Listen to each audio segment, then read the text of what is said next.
¿Qué tal? Buenas tardes a todas y a todos. Yo soy Darío Mora Jurado, soy profesor investigador de aquí de la Escuela Judicial Electoral.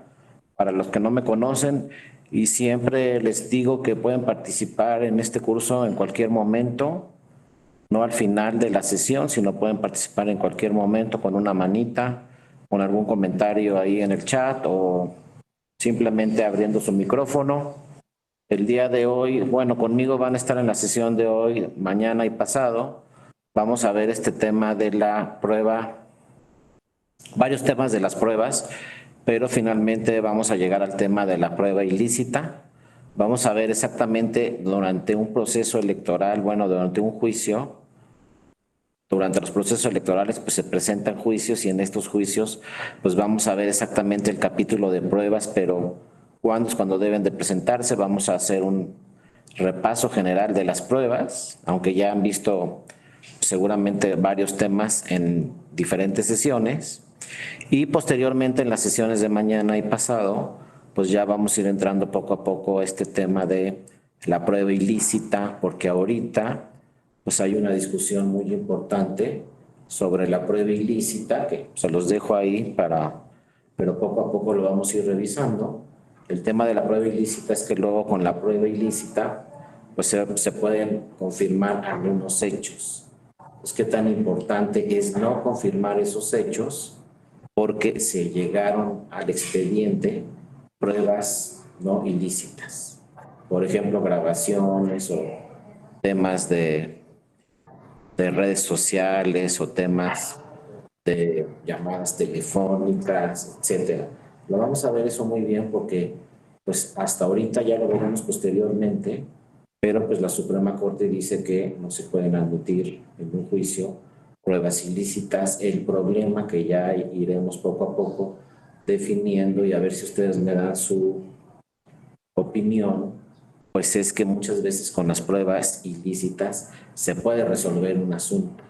Pues nada más imagínense en un asunto penal que una prueba ilícita pueda absolver a la persona.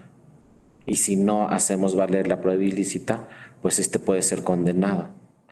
Pero hasta ahorita, no les digo, en la mayoría de los tribunales en el mundo la prueba ilícita no se puede admitir en un medio de impugnación, no se puede valorar, no se puede revisar porque se vulneran derechos humanos como el derecho a la intimidad, el derecho a la privacidad, etcétera, etcétera, etcétera. Pero a veces les digo, insisto, esa prueba ilícita pues puede resolver el asunto. Muchas veces a lo mejor llega por alguna causa, como ya lo veremos posteriormente, al expediente, pero bueno, hasta ahorita los tribunales dicen no la podemos revisar. Y quizá esa prueba ilícita pues solucione el problema, el litigio, el cuestionamiento, pero pues no la podemos revisar. Entonces por ahí está la inquietud, ¿no?, de ese tema. Pues si en un momento dado podría haber una excepción y valorar o analizar en su caso una prueba presentada en forma ilícita porque vulneró algún derecho humano para allegarse a esa prueba. Ya lo veremos, pero bueno, el día de hoy vamos a ver exactamente qué sucede en el juicio y en qué momento es cuando se deben de presentar las pruebas. Y lo vamos a ver un poco con la materia electoral, porque seguramente ya lo vieron en otras sesiones.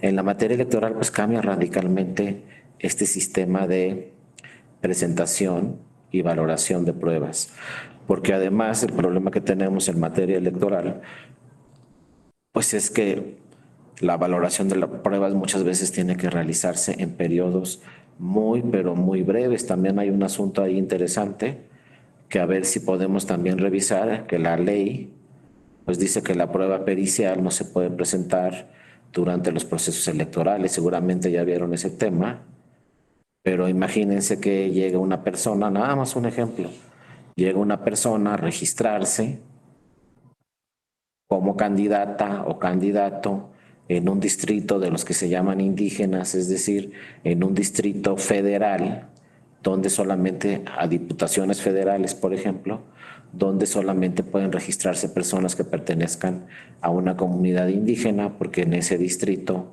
pues más del 60% de la población pertenece a comunidad indígena.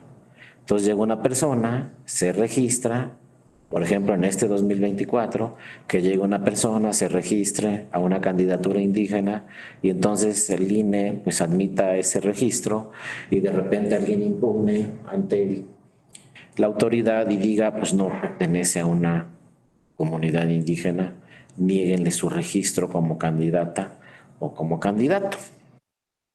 ¿Qué tendría que hacer un tribunal para saber si esta persona pertenece a una comunidad indígena o no? Pues solicitar una prueba antropológica. Y eso pues, puede ser, en pocas palabras, una prueba pericial. Pero entonces estamos en un proceso electoral.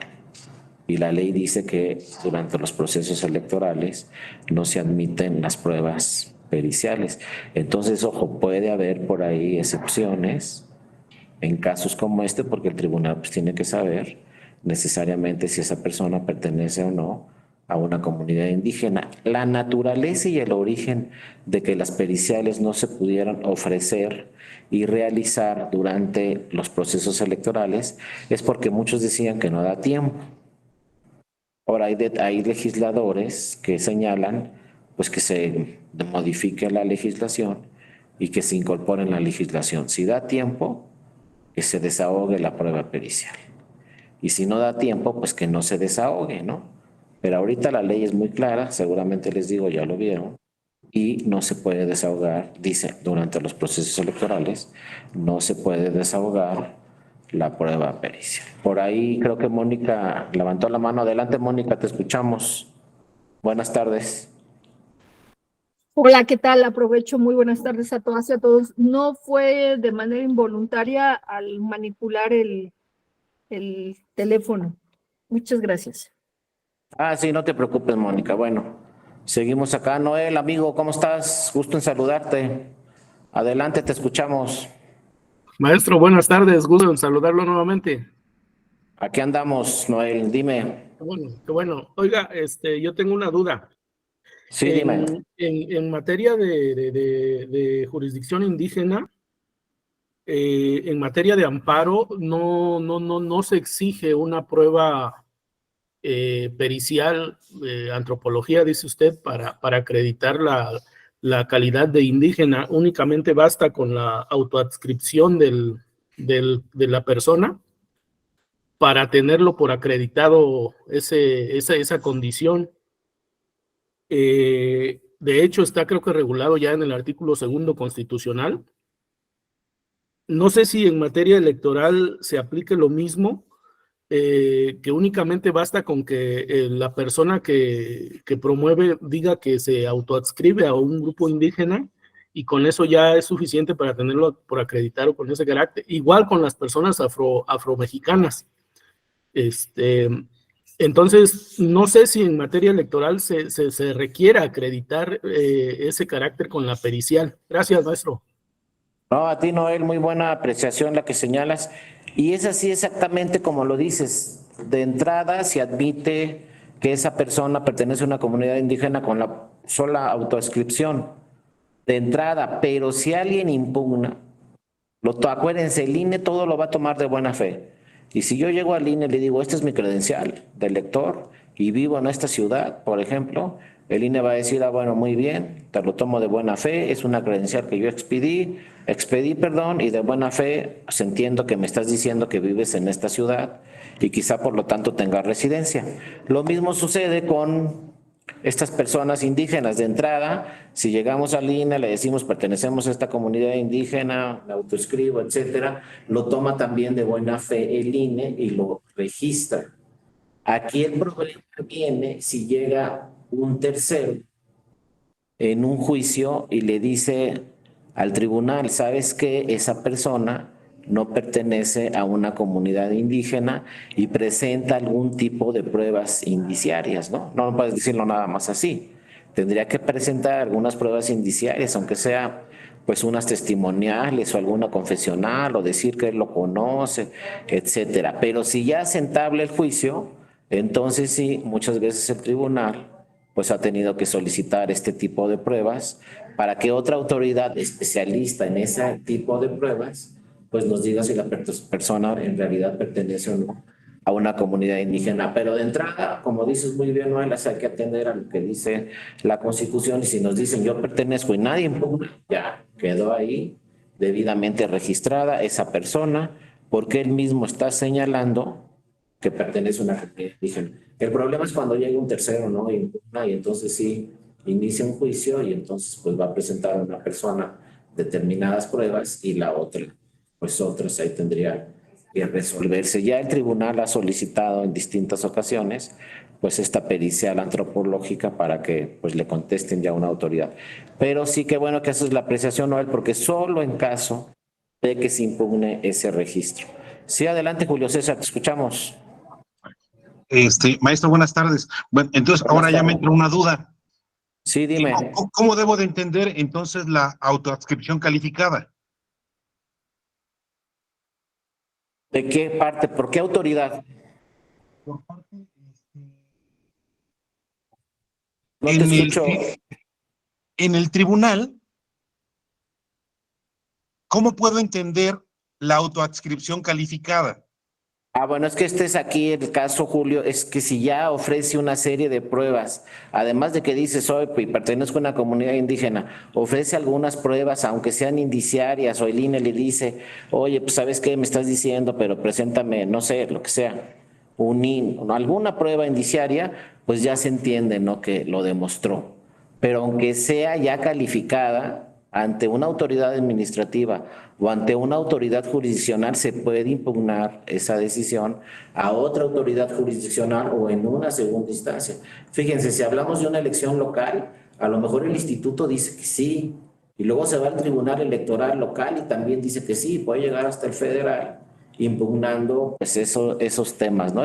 Les digo, es un juicio porque los dos van a llegar con un determinado número de pruebas, y entonces ahí se van a tener que valorar pruebas de un lado y del otro, y aunque una autoridad administrativa diga está calificada ya la autoadscripción, puede ser que no, y se tenga que revisar por un tribunal, y cuando la tenga que revisar ese tribunal, pues quizá ahí tenga que solicitar la prueba pericial antropológica porque hay alguna controversia, alguna contradicción, o quizá la prueba que se ofreció no es genuina. Es decir, tendríamos que irnos al caso concreto, pero no porque lo diga una autoridad administrativa ya será la última decisión.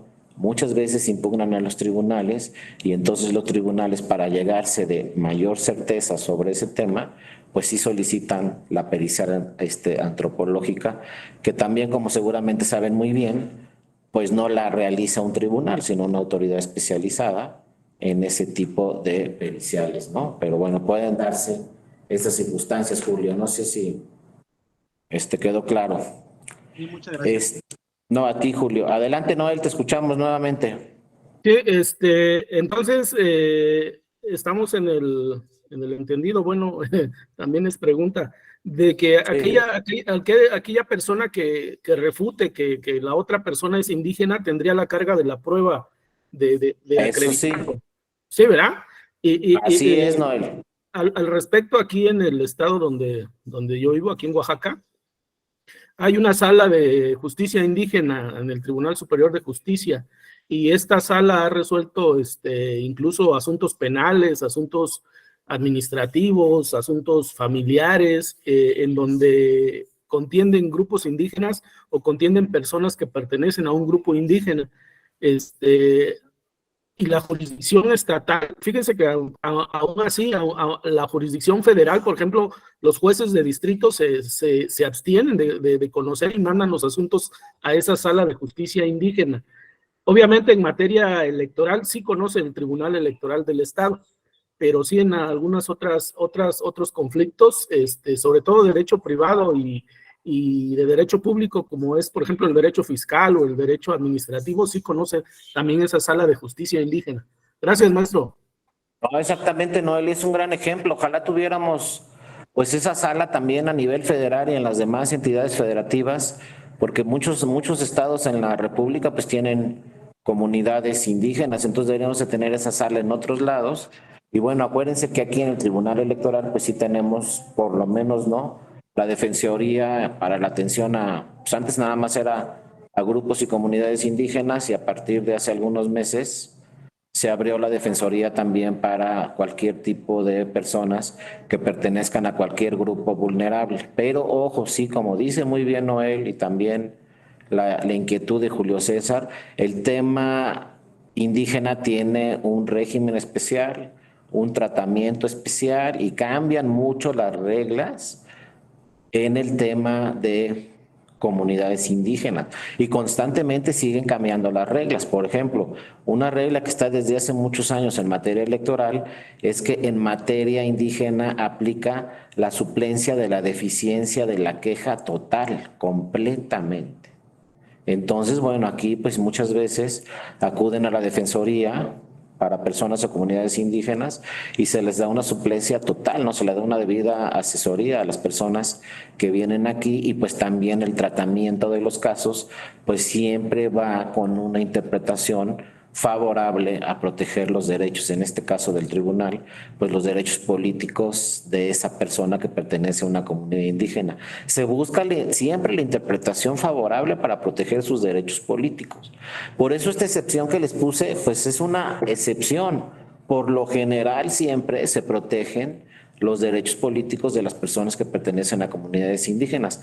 Pero como les decía, como la jurisdicción es distinta, el tratamiento es distinto, la interpretación de las normas desde la Constitución y los tratados internacionales es distinta, pues por eso también el tema de valoración de pruebas también tiene sus temas particulares, tratándose de personas o comunidades indígenas, cambia un poco.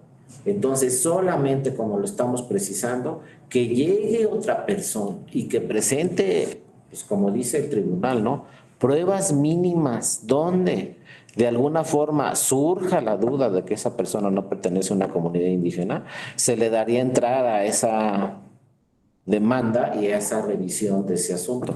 Pero la otra persona obviamente tiene que llegar con pruebas mínimas para demostrar que no pertenece a una comunidad indígena. Si no, el tribunal le dice, no, pues no, ¿sabes qué?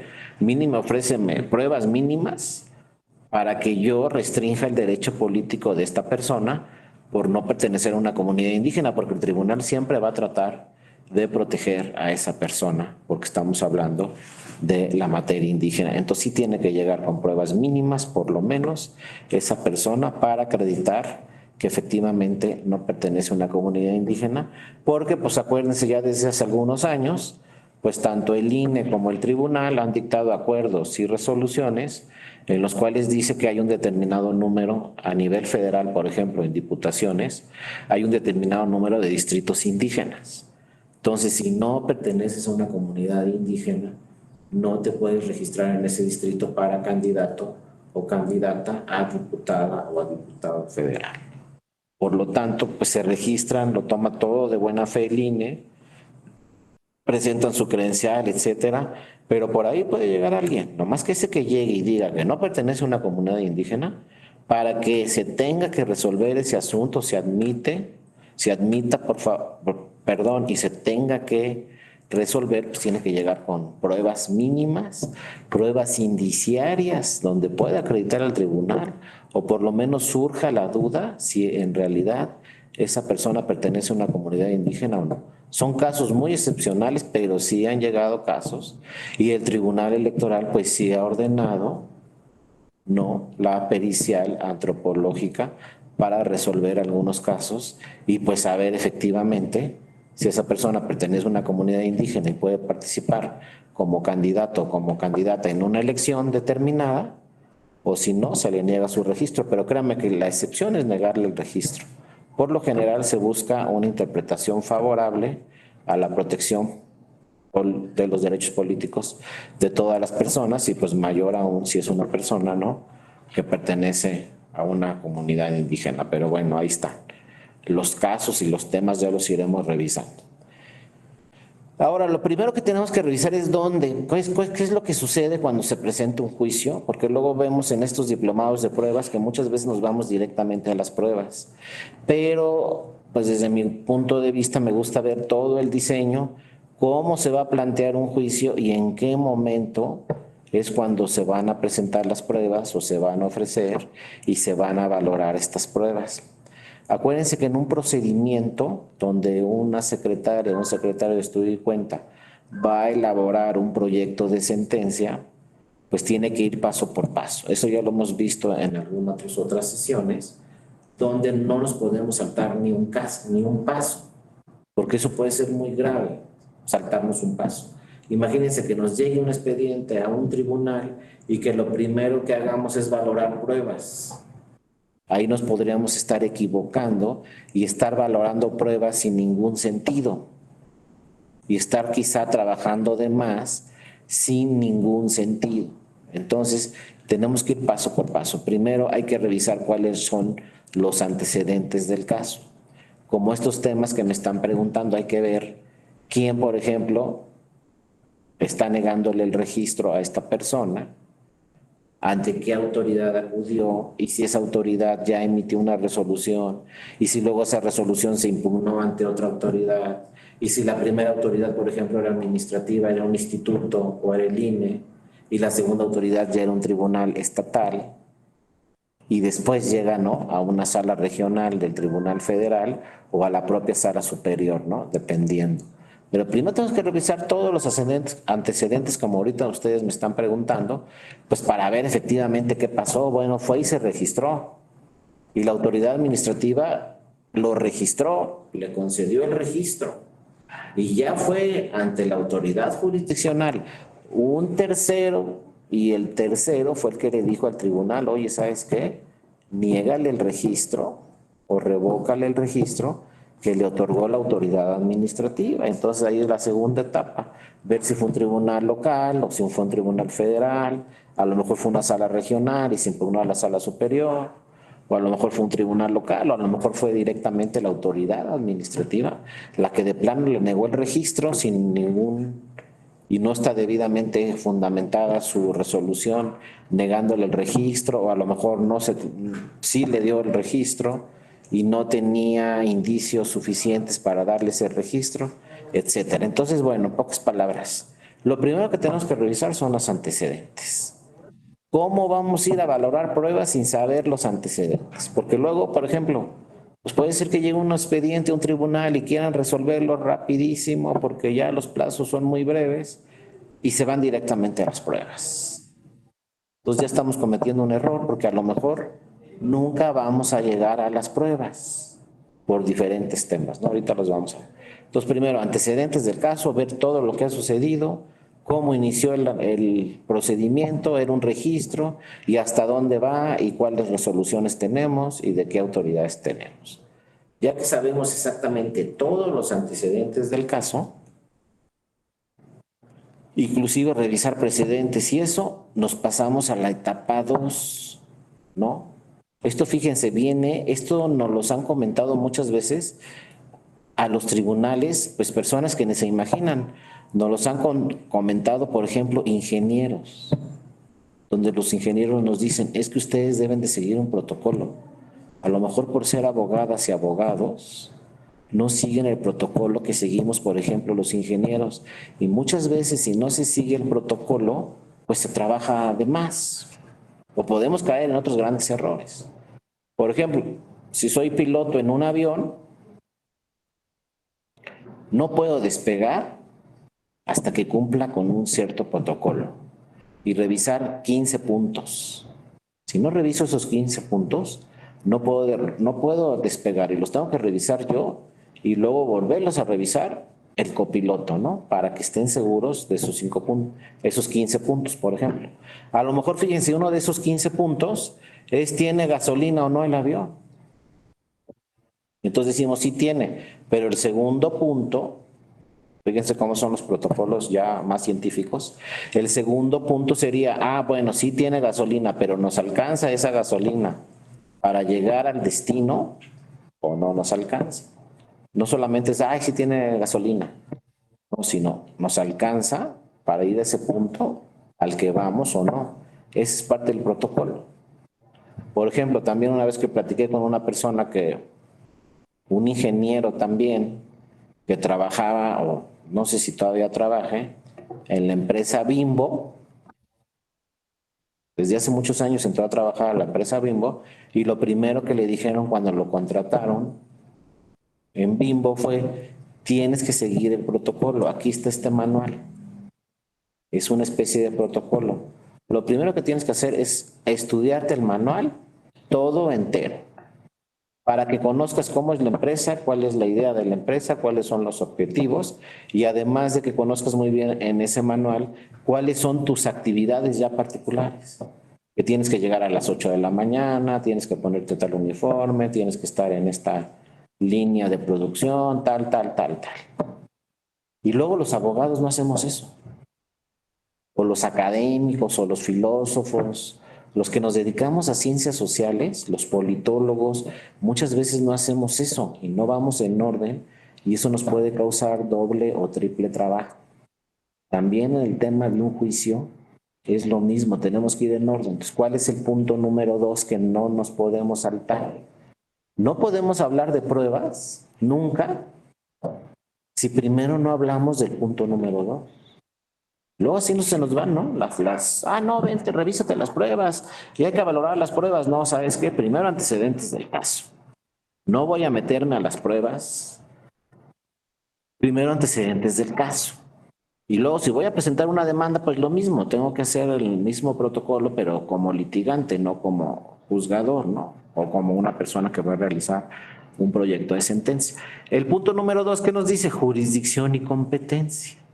Bueno, ya vimos los antecedentes del caso, de qué caso se trata, es materia electoral, resolvió una autoridad administrativa o resolvió una autoridad jurisdiccional, es un tema, ¿no? Por ejemplo, como el que estábamos viendo de una persona que se está registrando en un distrito indígena para una elección de diputaciones, una elección no de diputaciones federales. Jurisdicción, bueno, pues la materia electoral. Acuérdense, ¿no? Ya lo hemos platicado también en otras ocasiones. En México hay 2 jurisdicciones. 2, que una se divide en muchas, ¿no? Pero otra es especializada. ¿Qué tenemos? La jurisdicción, pues en la primera jurisdicción está el Poder Judicial Federal. Todo el Poder Judicial Federal. Desde la Suprema Corte de Justicia de la Nación, ¿no? Tribunales de circuito y jueces de distrito. Esa es la primera jurisdicción que se dedica hasta la Suprema Corte, ¿no? Que se dedica a todas las materias. Si yo les digo, el Poder Judicial Federal, ¿qué materias revisa? Todas. ¿Cuál es la última instancia del Poder Judicial Federal? La Suprema Corte de Justicia de la Nación. Pero ojo, fíjense, aquí estamos en un tema electoral. Entonces, la única excepción en México, que no sucede en la mayoría de los países en el mundo, siempre es la misma jurisdicción. En México no.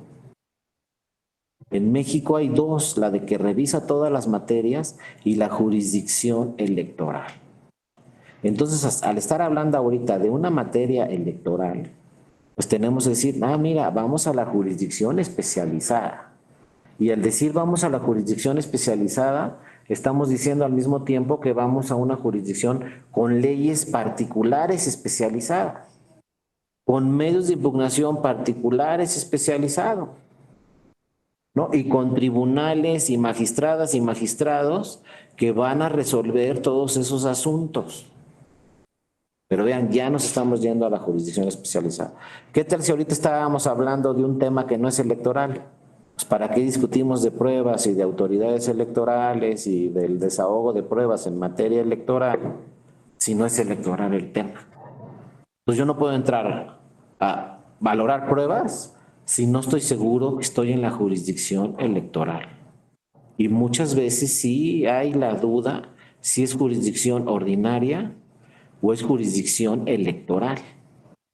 Y en México tenemos 2 divisiones, como les decía, pero otras 2 también. Porque cuando decimos, bueno, ¿cuál es el máximo órgano jurisdiccional en la jurisdicción ordinaria? Pues la Suprema Corte. ¿Y cuál es la máxima autoridad jurisdiccional, no valga la redundancia, en la jurisdicción electoral? Pues en unos casos la Suprema Corte, fíjense, pero en otros casos el Tribunal Electoral. Pues también tenemos que ver de qué caso se trata, a ver si es la Suprema Corte en materia electoral última instancia o el Tribunal Electoral en materia electoral última instancia. En algunos casos electorales, la Corte es última instancia. En otros casos electorales, el Tribunal Electoral es la última instancia. Y fíjense, seguimos en la jurisdicción. ¿Cómo voy a irme a otras cosas si todavía no resuelvo la jurisdicción? Y luego en México tenemos otra particularidad, que en todos los países europeos y en países de Latinoamérica, pues tenemos un tribunal constitucional cuando se trate de temas constitucionales, de interpretar directamente la Constitución, pues nos vamos al Tribunal Constitucional. Por ejemplo, en España tienen Poder Judicial, Tribunal de Última Instancia del Poder Judicial, pero además tienen Tribunal Constitucional para ver temas de constitucionalidad. En México no. En México, cuando vamos a la materia electoral y tenemos jurisdicción electoral, entonces tenemos también dos tribunales constitucionales. La Suprema Corte de Justicia, que también ve temas electorales y hace interpretaciones constitucionales sobre temas electorales, cuando son, por ejemplo, acciones de inconstitucionalidad, pero tenemos en México otro tribunal constitucional, que no lo tienen en Europa, pero en México sí. El Tribunal Electoral del Poder Judicial de la Federación también es un tribunal constitucional que va a interpretar temas constitucionales y ojo que no los va a revisar la Suprema Corte de Justicia de la Nación. No los va a revisar. Y eso siempre, y se sigue todavía a la fecha, discutiendo que por qué las sentencias de la Sala Superior del Tribunal Electoral no las puede revisar la Suprema Corte de Justicia de la Nación. Y todavía nos dicen, además, el Tribunal Electoral del Poder Judicial de la Federación, pues como lo dice su nombre, está incorporado al Poder Judicial de la Federación.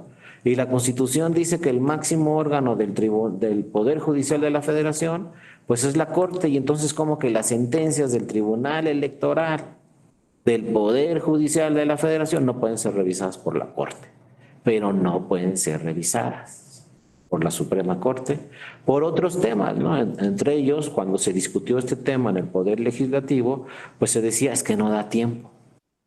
En primer lugar, no da tiempo que la Corte vea materia electoral y que la Corte tenga jurisdicción electoral ya durante los procesos electorales.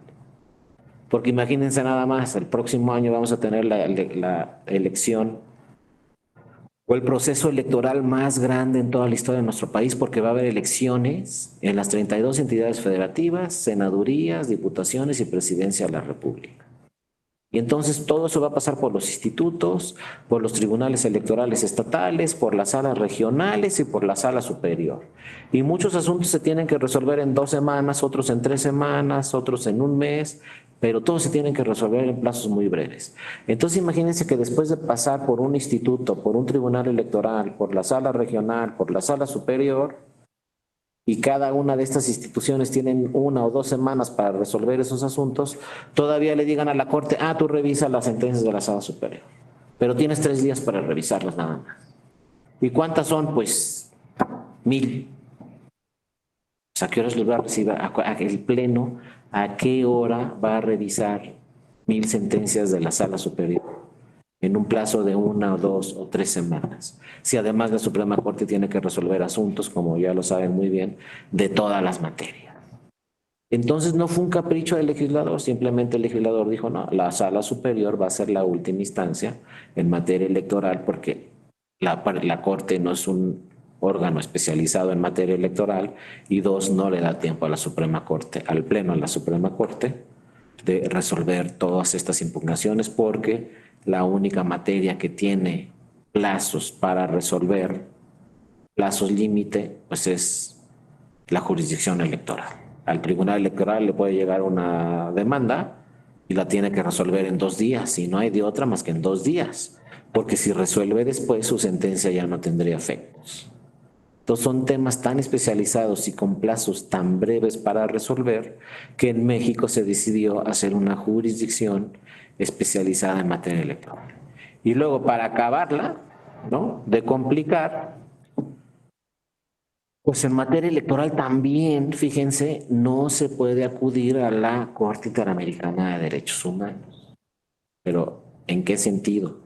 Si resuelve la sala superior un tema de un proceso electoral, por ejemplo, si hay un tema de un proceso, del proceso electoral de 2024 y lo resuelve la sala superior, y yo no estoy de acuerdo con lo que con lo que resolvió la sala superior, sí me puedo ir a la Corte Interamericana de Derechos Humanos. Sí puedo. Pero la pregunta es, ¿cuándo va a resolver la Corte Interamericana de Derechos Humanos? ¿Un año, 2 años, 3 años después? Entonces, lo que resuelva la Corte Interamericana ya no va a afectar al proceso electoral del 2024. Entonces, las sentencias del Tribunal Electoral relacionadas con el proceso del 2024 son definitivas, inatacables. Ya nadie las puede modificar. Si el Tribunal Electoral anula una elección en el 2024, pues ya se anuló y nos tenemos que ir a extraordinarios. Aunque después me vaya a la Corte Interamericana, lo que finalmente me va a decir la Corte Interamericana, ¿sabes qué Estado mexicano modifica tu constitución o modifica tu legislación? Pero lo que se resolvió en el 2024, ya lo resolvió la Sala Superior y ya es definitivo e inatacable. Entonces, ¿esto qué provoca en materia electoral? Que también, ojo, todo esto tiene que ver con pruebas. ¿Qué provoca esto en materia electoral? Pues que los tribunales electorales, sobre todo la Sala Superior, que es la última instancia, pues ejerza una figura que también seguramente conocen muy bien, de control convencional. Entonces un partido político dice, pues lo que le iba a decir a la Corte Interamericana, con fundamento en tratados internacionales o convenciones, o jurisprudencia de la Corte Interamericana, eso que le iba a decir a la Corte Interamericana, como ya no me da tiempo de ir a ella en el proceso electoral, pues se lo voy a decir al Tribunal Electoral. Y entonces el Tribunal Electoral llegan con argumentos constitucionales y llegan con argumentos convencionales, tratados, jurisprudencia interamericana. Inclusive llegan al Tribunal Electoral con precedentes de países europeos, de tribunales europeos, con precedentes de tribunales constitucionales de otras partes del mundo, porque saben que como la Sala Superior es la última instancia, pues va a revisar temas convencionales, temas constitucionales, tratados internacionales, jurisprudencia de la Corte, jurisprudencia de la Sala Superior, jurisprudencia de la Corte Interamericana. Inclusive la Sala Superior pues revisa tesis, precedentes y jurisprudencia de tribunales europeos y de tribunales en otras partes en el mundo. Entonces, toda esa jurisdicción electoral pues está muy especializada y tenemos órganos especializados, pero que realizan control constitucional, control convencional. Y ojo, la gran importancia de la Sala Superior es que sus sentencias no las va a revisar la Suprema Corte. Y quizá las revise la Corte Interamericana, pero ya no van a tener efectos para el proceso electoral de 2024.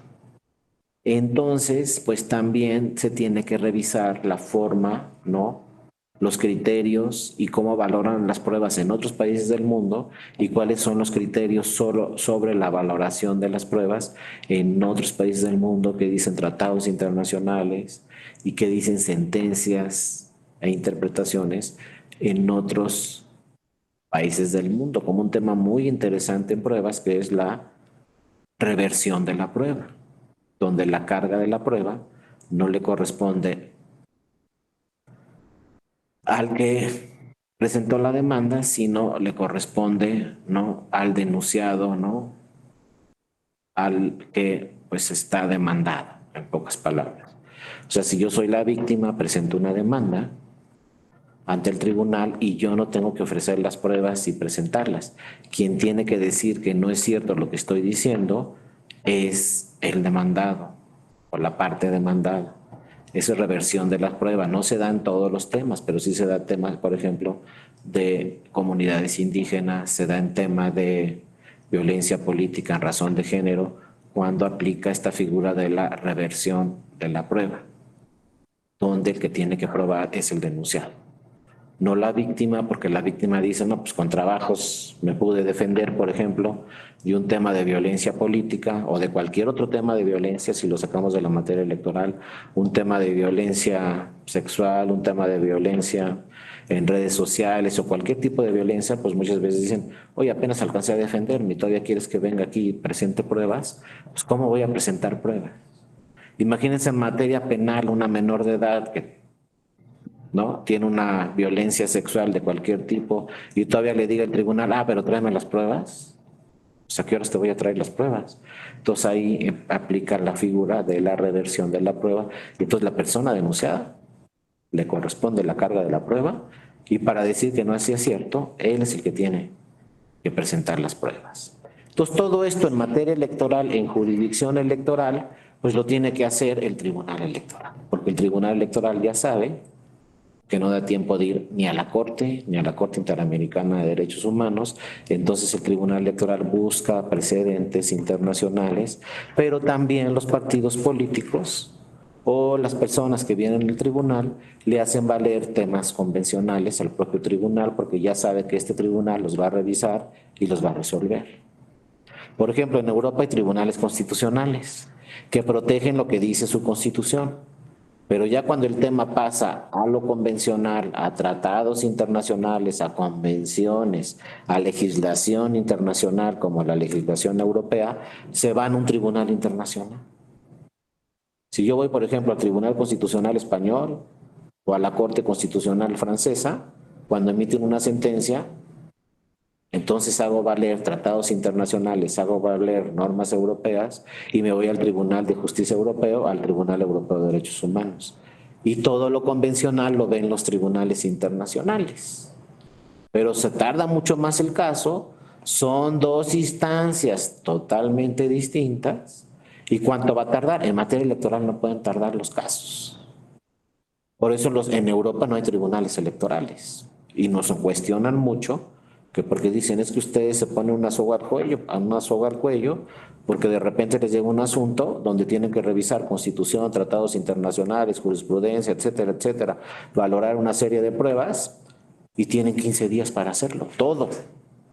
Y luego la sentencia que emiten es definitiva e inatacable, entonces imagínense la responsabilidad.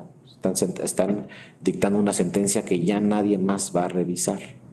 Pero eso es la jurisdicción electoral y también en el tema, insisto, de valoración de pruebas, pues tiene que revisarse qué dicen los tribunales internacionales sobre el tema de valoración de pruebas, el tema de la carga de la prueba y también lo vamos a ver en su momento, el tema de esto de la prueba ilícita, qué dicen tribunales en otras partes del mundo sobre la prueba ilícita, que desde mi punto de vista, ya ustedes lo verán en su momento, pues creo que hay que revisar todavía ese tema porque pues prácticamente todos los tribunales dicen que no se puede admitir, que es ilícita y que por lo tanto, como no cumple con lo que establece una ley para presentar una prueba y además valora quizá vulnera derechos humanos la presentación de esa prueba ilícita, pues no se puede revisar.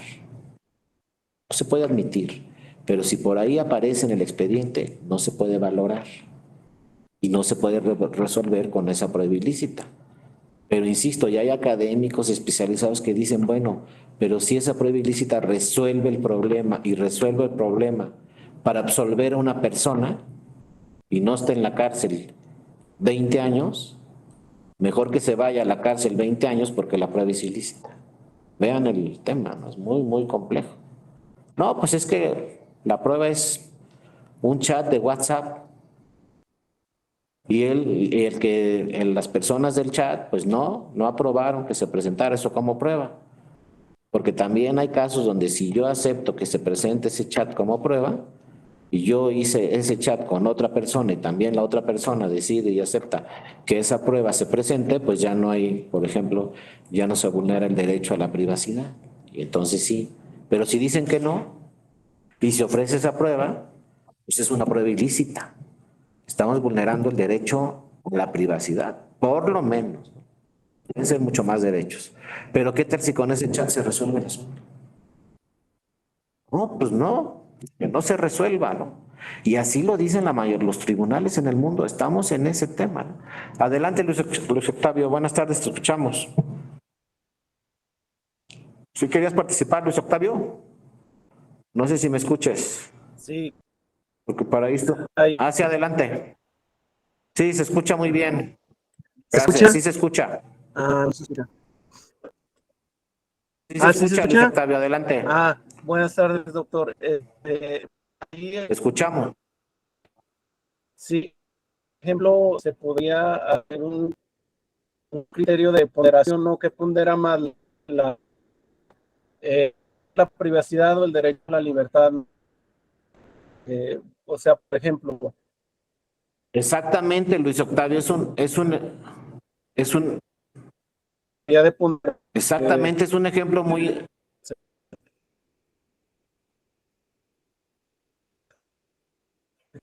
sí, Luis Octavio se cortó, pero sí te entendí la idea. Mira, es un ejemplo muy importante el que señalas, pues ponderar, ¿no? Derecho a la privacidad o derecho a la libertad, ahí se tendría que ponderar, pero hasta ahorita, ya lo vamos a ver en la última sesión, algunos criterios y qué se dice en la ley y qué dice la jurisprudencia, pero hasta ahorita, pues la mayoría de los países dicen que se vulnera el derecho a la privacidad, que es una prueba ilícita, que no se puede ofrecer, mucho menos valorar y mucho menos resolver ese asunto con una prueba ilícita y que si no, pues tendríamos miles de pruebas ilícitas en muchos expedientes y pues que no se vale estar constantemente vulnerando el derecho a la privacidad de las personas. Yo tengo mis dudas, ya llegaremos a esa discusión en la sesión del miércoles y sí me gustaría mucho, les digo, escuchar la opinión de todas y todos ustedes.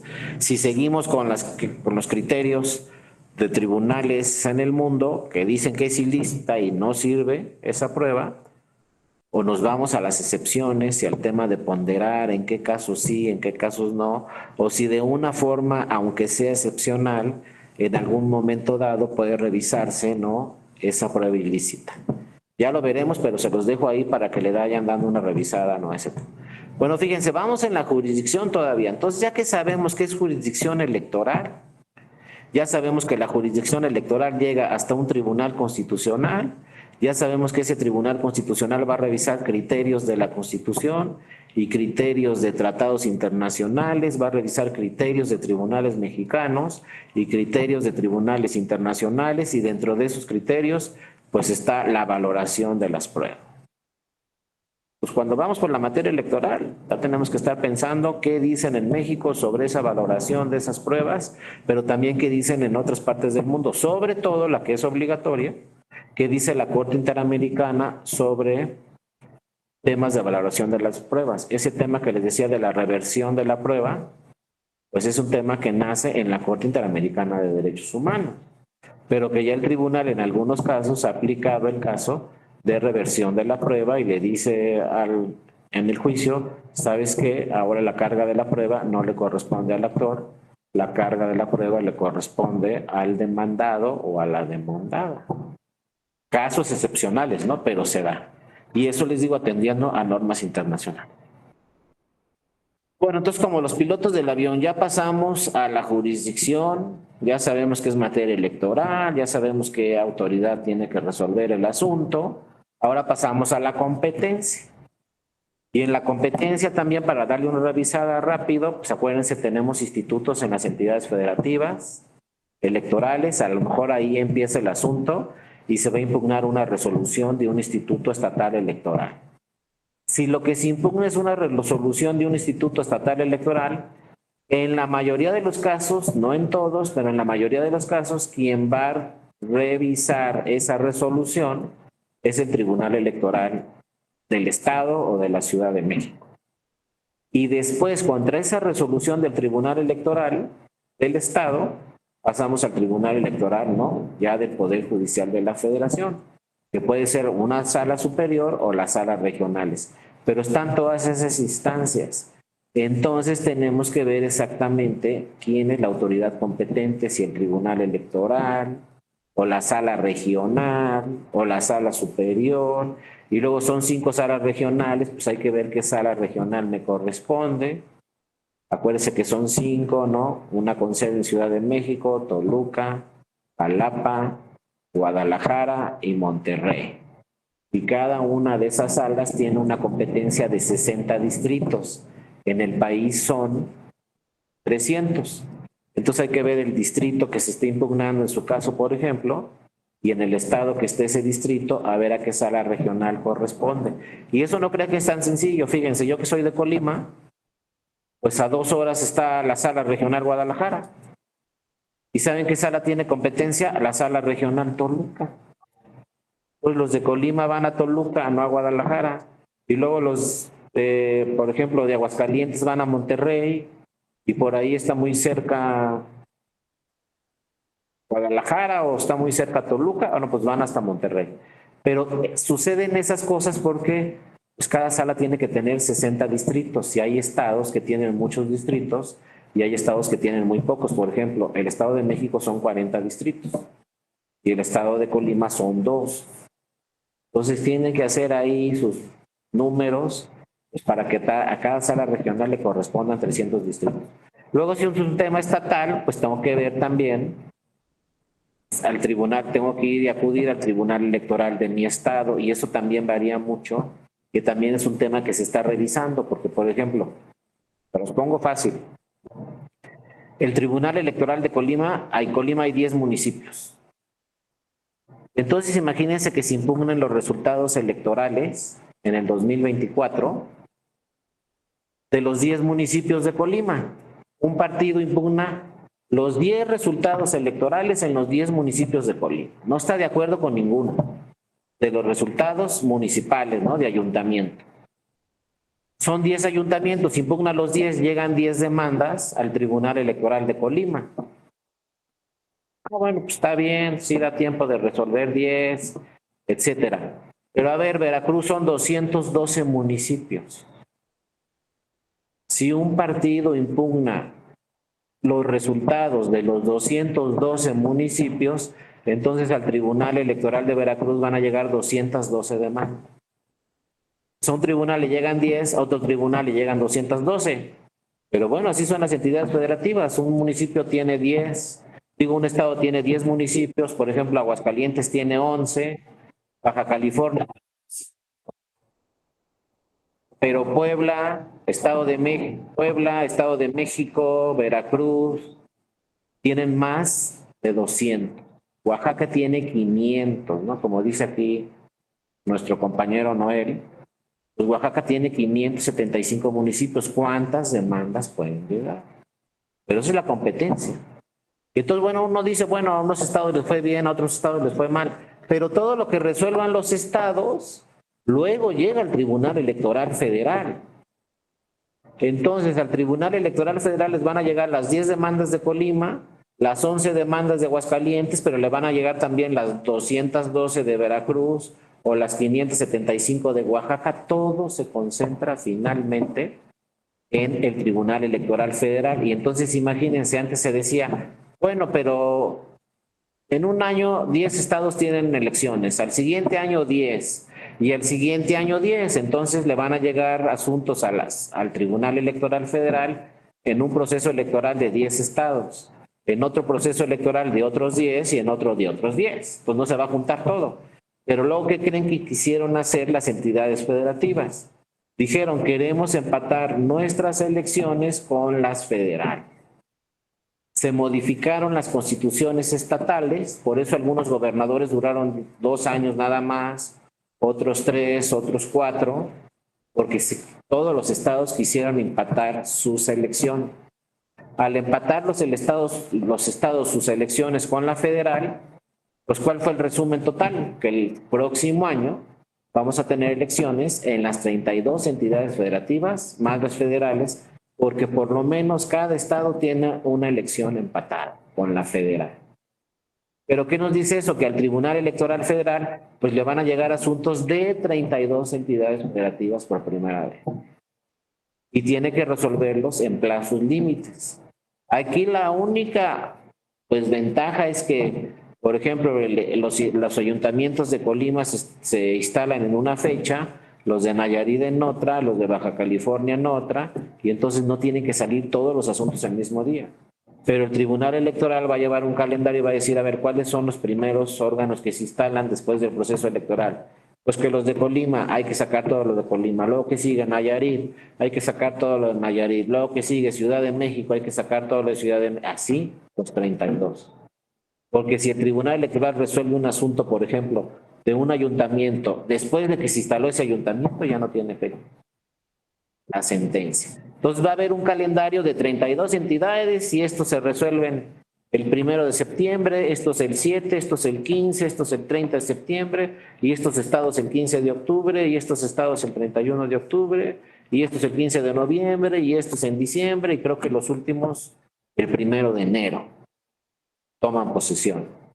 Entonces, va a haber muchísimo trabajo en todos esos meses, pero donde más trabajo va a haber quizás sea en diciembre, porque muchas entidades federativas se instalan sus ayuntamientos o sus congresos el 1 de enero. Entonces, cuando más trabajo va a haber quizá en el Tribunal Federal sea en diciembre, porque todo tiene que salir el 31 de diciembre exactamente, porque si se resuelve algo el 1 de enero ya no va a tener efectos. Entonces, imagínense todo lo que ha provocado este tema, cuando todos los estados quisieron estar con sus elecciones el mismo año que la elección federal, empataron sus elecciones para que fueran concurrentes, para que fuera la casilla única que conocen muy bien, para que la ciudadanía de esos estados vote solamente una vez elecciones federales y locales. Pensaron en todo eso, el sistema se hizo más eficiente.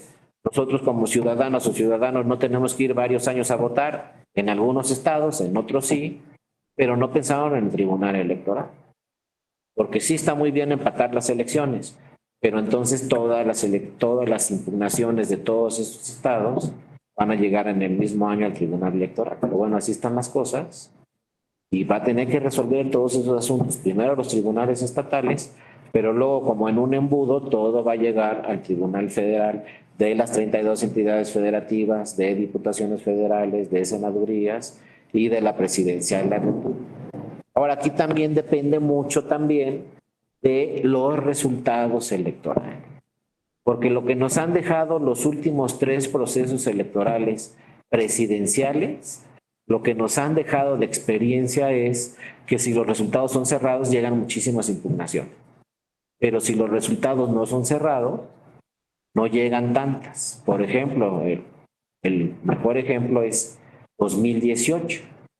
La elección presidencial en el 2006 llegaron más de 350 demandas solo de la elección presidencial. En 2012 volvieron a llegar más de 350 demandas solo de la elección presidencial, pero viene el 2018 y si nos vamos a la estadística, pensamos van a llegar también más de 350 demandas, porque ya pasó 2 veces. Pues viene el 2018, no llega ni una sola demanda. ¿Y por qué no llega ni una sola demanda? Porque el candidato ganador ganó con 30 puntos de ventaja. Todos los demás partidos políticos dijeron no vamos a impugnar la elección presidencial y no llegó ni una sola demanda al tribunal solicitando que se anulara la elección presidencial. Entonces imagínense cómo puede cambiar el trabajo. De repente un año nos llegan 350 demandas solo de una elección y al siguiente proceso electoral no llega ninguna de esas 350 por el resultado, que fue de 30 puntos. Imagínense, 2006 menos de 1 punto, 2018 más de 30 puntos. Pero pues así es la materia electoral. Y luego fíjense, ¿a poco se hubieran imaginado ustedes que los 2 candidatos del 2006, los 2 iban a ser presidentes? Y los 2 fueron presidentes. Primero Calderón y luego López Obrador. Tan disputada esa elección, tan cuestionada. Afortunadamente no se afectó la paz social, no hubo un movimiento así que afectara la paz social. Y finalmente los 2 fueron presidentes, ¿no?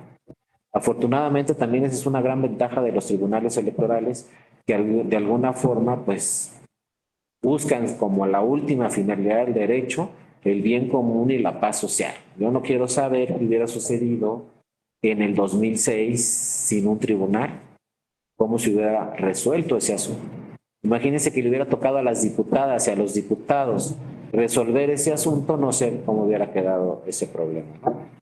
Y vean, finalmente el resultado fue que los 2 fueron presidentes. Entonces, en materia electoral todo puede suceder. Si ahorita me preguntan, por ejemplo, ustedes, ¿cuántas demandas de la elección presidencial van a llegar en 2024?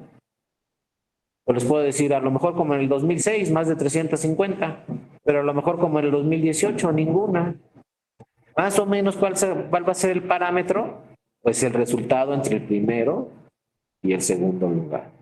¿Y qué nos dice la Constitución? Después del 2006 hubo muchas reformas en materia electoral, también se reformó la Constitución en materia electoral, y la Constitución en materia electoral nos habla de un parámetro, no lo dice así directamente, pero se interpreta, nos habla de un parámetro de 5 puntos. La Constitución nos dice, si se gana por 5 puntos o más, por lo general no impugnan los partidos. O sea, una elección de 7 puntos, 8 puntos, 10 puntos, la diferencia entre primero y segundo lugar, cualquier tipo de elección, no solamente la presidencial, nos dicen por lo general no se impugna, pero si son menos de 5 puntos, también la experiencia y los casos que han llegado al tribunal nos dicen, si te ganaron por menos de 5 puntos, seguramente van a impugnar esa elección. Entonces la presidencial, si nos ganan por 30 puntos, al que le ganen, van a ver que tampoco van a presentar demandas. Yo creo, ¿no? Es solamente un pronóstico. Se podría repetir lo que sucedió en el 2018. Pero si la diferencia entre primero y segundo lugar son 5 puntos o menos, pues nos vamos al 2006 y seguramente van a llegar muchas demandas, quizá con motivo de la elección presidencial. Pero ojo, son estadísticas. Y luego las estadísticas en materia electoral fallan. Luego decimos, ganaron por 30 puntos, no van a impugnar y sí impugnan. O luego decimos, ganó por menos de 5 puntos, no, sí van a impugnar seguro y no impugnan. Entonces también luego hay acuerdos políticos, luego hay negociaciones políticas. Es que la materia electoral es política, entonces no podemos decir lo que pasó en el 18 va a pasar en el 24, ni lo que pasó en el 2006 va a pasar en el 24. No sabemos exactamente qué pueda suceder. Inclusive hay casos donde quiere impugnar el partido y la candidata o el candidato no, o al revés. No quiere impugnar el partido, pero la candidata o el candidato sí. Antes la ley, bueno, todavía la ley dice solamente pueden impugnar los partidos, pero hay una jurisprudencia del tribunal que dice también pueden impugnar las candidatas o los candidatos, quiera o no quiera el partido. Pueden ir ellos solos. Entonces vean cómo van cambiando todos los temas electorales, cómo se le va abriendo la jurisdicción y competencia, pues también a las candidatas y candidatos. Ellos también a la fecha pueden impugnar resultados electorales, aunque no lo diga así la ley, lo dice una jurisprudencia del tribunal. Entonces en la competencia, imagínense que llegue un asunto y digamos, no, pues se desecha porque no impugnó un partido y este es candidato y no tiene legitimación. Porque así dice la ley, pues quedaríamos mal porque hay una jurisprudencia que dice que también las candidatas o los candidatos están legitimados para impugnar una elección. Nada más que no es en juicio de inconformidad, sino es en juicio para la protección de los derechos político-electorales. Pero para el 24 puede impugnar cualquier candidata o cualquier candidato, cualquier elección. Son temas estos de competencia. Y también otros muchos asuntos que ya hemos platicado en otras sesiones, como acuérdense, ya las personas que están en prisión van a poder votar, inclusive hay personas que están en prisión que quizá puedan ser candidatas o candidatos, etcétera. Poco a poco se va ampliando mucho los criterios en materia electoral por ser una jurisdicción especializada. Y entonces también hay temas de competencia, pues que tenemos que tener muy claro cuáles son los últimos criterios de este tribunal. Y los más importantes son esos que les digo, que una candidata o un candidato puede impugnar la elección. Pues, por ejemplo, que perdí la elección presidencial. Ah, pero que mi partido no la quiere impugnar. Ah, pues yo como candidata o candidato puedo ir a impugnar. Aunque el partido no impugne ni una sola casilla, yo como candidato o candidato sí puedo impugnar la elección presidencial. Ah, que le impugnan los dos, el partido y el candidato, pues se acumulan las dos demandas y se resuelven en una sola sentencia. Ah, que el candidato impugnó estas casillas y el partido estas, pues se analizan las casillas que impugnó el candidato y las casillas que impugnó el partido político. Entonces, ojo, pues eso es otro tema, ¿no?, que tiene muy claro la materia electoral. Van cambiando constantemente los criterios. También tenemos muchas omisiones legislativas, que estas omisiones legislativas pues son los tribunales y las autoridades administrativas, pues las que van creando lineamientos, acuerdos, también se tienen que revisar muy bien, reglamentos, etcétera. Acuérdense qué pasó ahorita con el tema de para nombrar un coordinador por parte de una coalición y para nombrar otro coordinador, que no son coaliciones, sino pues, acuerdo entre partidos. Pues todo este tema de las coordinaciones, que ya vamos a tener resultados en los próximos días, pues no había nada, no decía específicamente nada la ley. ¿Y qué fue lo que pasó finalmente? Que el INE dictó unos lineamientos para todos y debían de cumplir con estos lineamientos.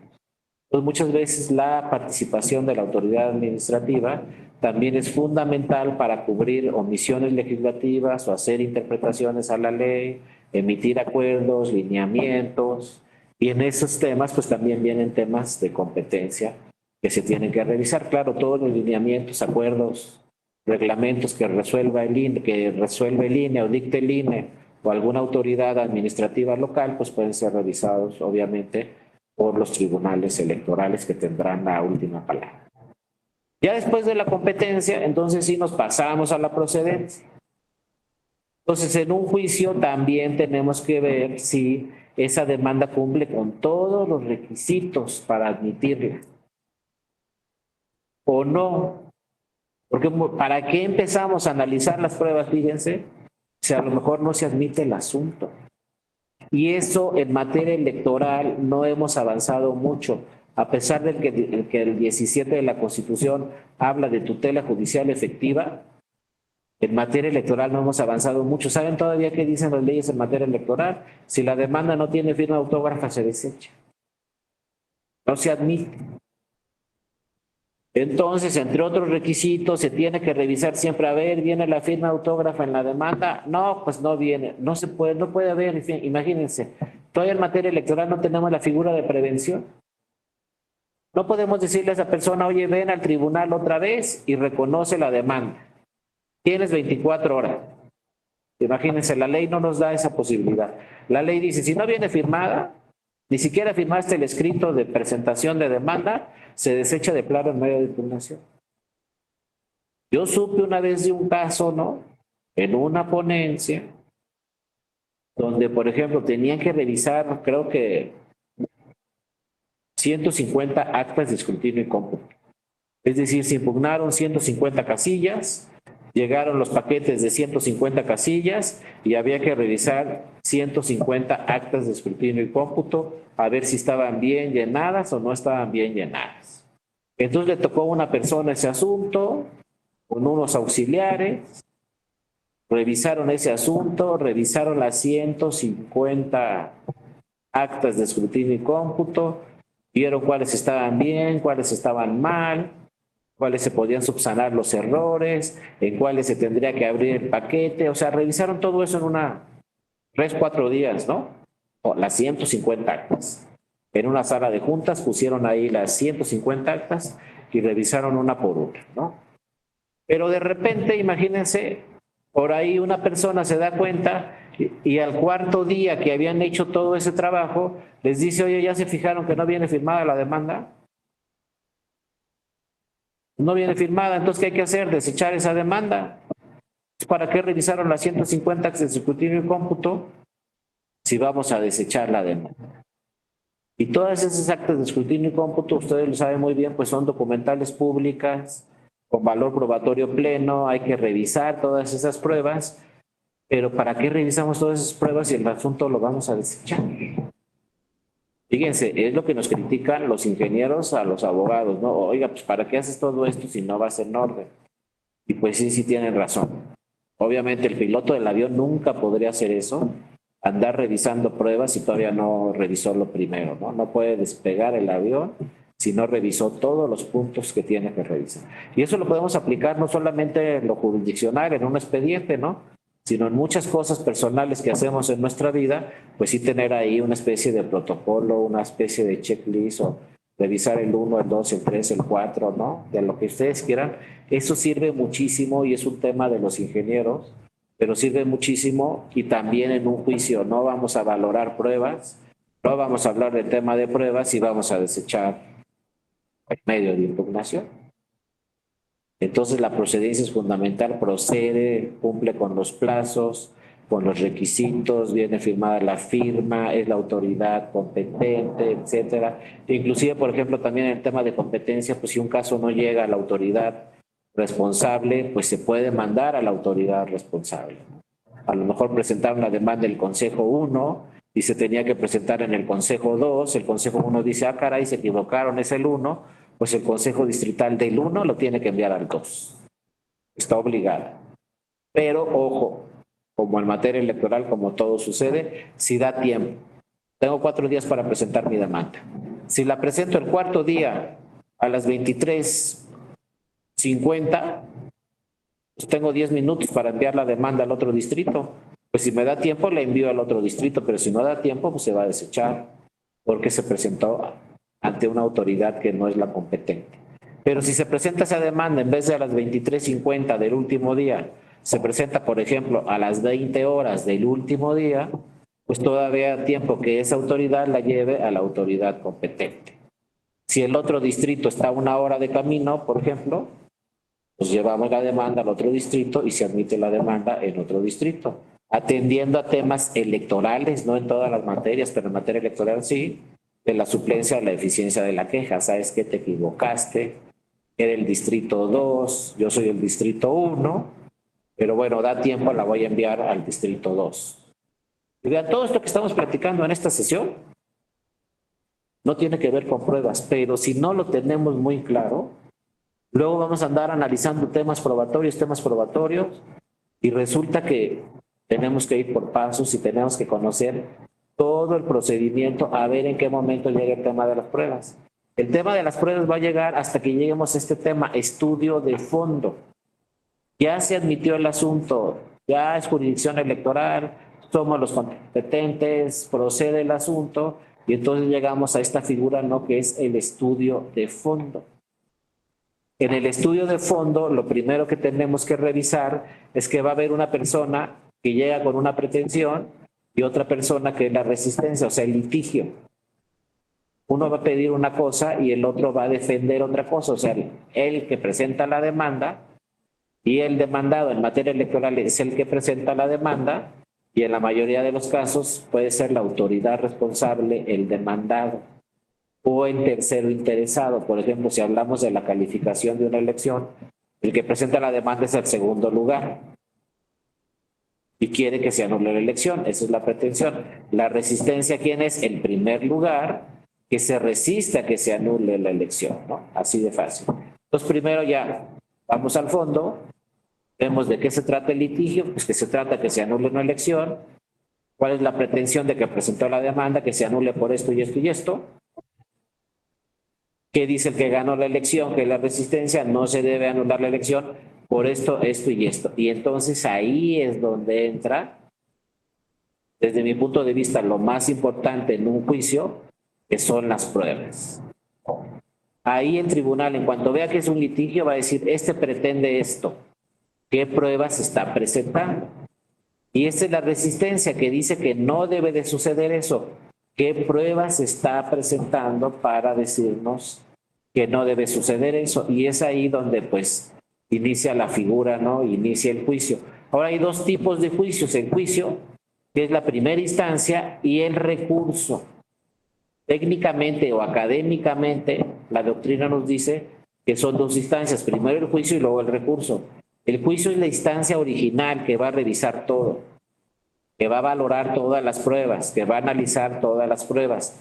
El recurso es la autoridad de segunda instancia, que ya no va a analizar la demanda.